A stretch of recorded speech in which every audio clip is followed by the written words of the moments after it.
A new champ crowned on Monday Night Raw. A steel cage main event match announced for next week's Raw. And a Raw superstar is out indefinitely. Well, Monday Night Raw just ended and we were treated to some fantastic title matches tonight. We had 3 on the card. We had a tag titles match. We had a women's IC title match. And we had a women's world title match. Now, 2 out of the 3 of those, I honestly thought we would see maybe title changes tonight. However, the one I didn't think we'd see a title change, that's the one where we got the title change. It was, of course, our main event, our women's world title match with champion Rhea Ripley defending against Io Sky, the challenger. Now, the whole storyline going into this match is that Rhea has never been able to beat Io Sky in one-on-one competitions. And as much as they harped on this all night, you really thought that Rhea was just going to get the victory in this. I think we all kind of thought Rhea was going to get the victory in this. However, after Elimination Chamber, when we had the standoff between her, Bianca, and Io, I honestly thought we're going to get a triple threat match. And I still think we're going to get one. However, I thought this match tonight would end in a no contest, and that would help build to the triple threat.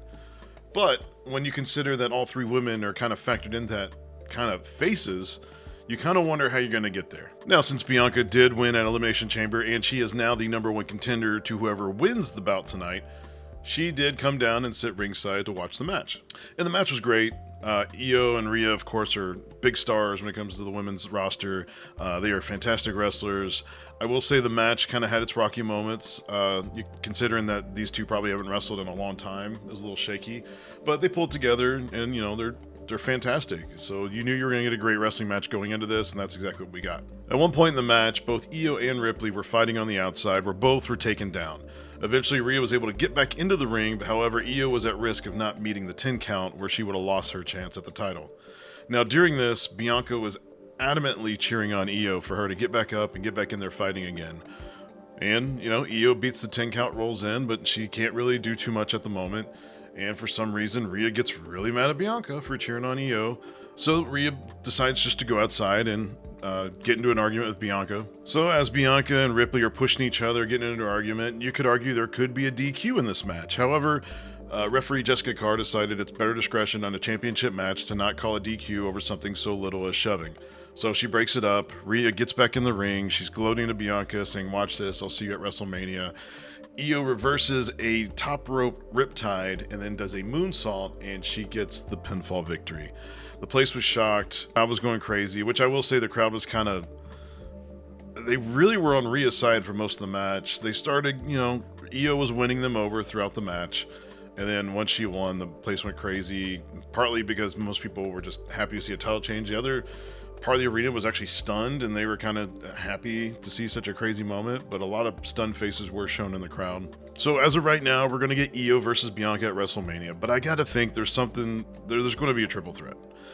You could argue that Rhea could be like, hey, this was supposed to be a disqualification, I should still be champion right now, but I feel like there needs to be more there. It is weird because all 3 are faces, and so no one's really going to get screwed over here.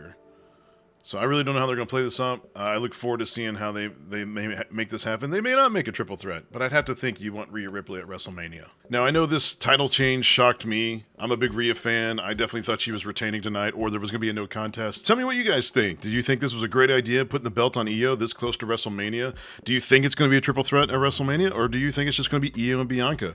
Or there's always a chance that Jade could somehow get involved in this whole thing with Bianca. So let me know your all's thoughts down in the comment section. I'm looking forward to reading them. So I'm hoping next week we can actually get more details on how we're going to actually build this story. And also next week, we already got a bunch of matches announced because it's a Madison Square Garden show. We're going to have New Day versus LWO members Rey Mysterio and Dragon Lee. We're going to have Jey Uso versus Grayson Waller. We're going to have AJ Styles calling out Logan Paul. And we're getting in our main event a steel cage match between CM Punk and Seth Rollins. Now, this match came about when CM Punk actually started Monday Night Raw, cutting a very angry promo on everything that happened this past weekend at Elimination Chamber. He said The Rock was a fraud. He said people can now see what he's seen for years with John Cena and all the bullshit that John Cena does. And then he started going in on Seth. But as he started, Seth's music actually hit, and Seth was coming down the ring. CM Punk met him halfway. The 2 began to brawl. They brawled ringside. They brawled in the ring. They rolled back outside. They're back fighting in the crowd now. Later on the show, they're fighting in the backstage. So after GM Adam Pearce got into the face of Seth Rollins, he said, you guys are going to go one-on-one next week at MSG, and it's going to be a steel cage match, so you won't be brawling out in the crowd like you were tonight. Now, with next week being such a big show, you got to imagine something big's going to happen. I don't think we're going to see the end of the Seth Rollins and CM Punk feud right here. Something tells me we might see Roman Reigns come back. We haven't seen him since the Royal Rumble. It's already a big show. There might as well be a big moment. So what's bigger than the Tribal Chief coming back? You know, getting revenge on Seth. And you know what? He doesn't even like CM Punk. He might just pop him in the mouth too. So we're going to see what that plays out. That might give us another triple threat here at WrestleMania. Now, unfortunately, somebody who won't be at next week's Madison Square Garden show is Sami Zayn. It was announced tonight that Sami Zayn will be out indefinitely with injuries that he re-aggravated with his match against Kevin Owens this weekend. Michael Cole said on Monday Night Raw that Sami is dealing with neck issues, spinal issues, and nerve issues, all resulting from the package piledriver a few weeks ago, but they were re-aggravated in the unsanctioned match this weekend. Now, I just told you some of the bigger storylines that happened at tonight's Raw, so let's get into what else happened tonight. In our first match of the night, we actually had World Heavyweight Champion Gunther taking on Otis of Alpha Academy. This, of course, is giving Otis a chance to get kind of revenge for what Gunther did to Tozawa last week. And I have to say, this match was better than I expected it ever would have been. This match got a lot more time than I would have ever thought it would have, and Otis got a lot more offense in than I ever thought he would have. Gunther did a lot of selling here. They even let Otis, take some chops and just act like they didn't hurt, which is rare for a Gunther match. But all in all, we all got the result that we thought that we would get, with Gunther beating Otis after a powerbomb. Yes, you heard that correct. Gunther did powerbomb Otis, which is an insane thing to even think about. But after the match, Gunther decided to get a bit more offense in on Otis, and that's when Tozawa jumped in to try to help his friend. Gunther took care of them both, and then we got Jey Uso coming out to make the save. And he ran Gunther off, and it just felt like it did last week. Until, as Jey was celebrating with the crowd, he was jumped from behind by A-Town Down Under. However, Jey was able to fight off both members of A-Town Down Under, but as he was celebrating again, he was then attacked again by Gunther. I have to be honest, I don't know if this main event feud is really hitting right now, especially with all these big giant feuds that's going on at the moment with the women and the men. You have John Cena turning heel and Cody Rhodes. You have a potential triple threat with Io, Rhea, and Bianca. You have a potential triple threat with CM Punk, Roman Reigns, and Seth Rollins. Main event Jey Uso is not looking like he's going to be main eventing WrestleMania. And our second match of the night was actually our women's IC title match between Lyra Valkyrie and Ivy Nile. This match was fine for the most part. It was a little sloppy in a lot of transitional areas of the match. It looks like both girls were kind of rushing a little bit too much. They kind of probably should have went a little bit slower.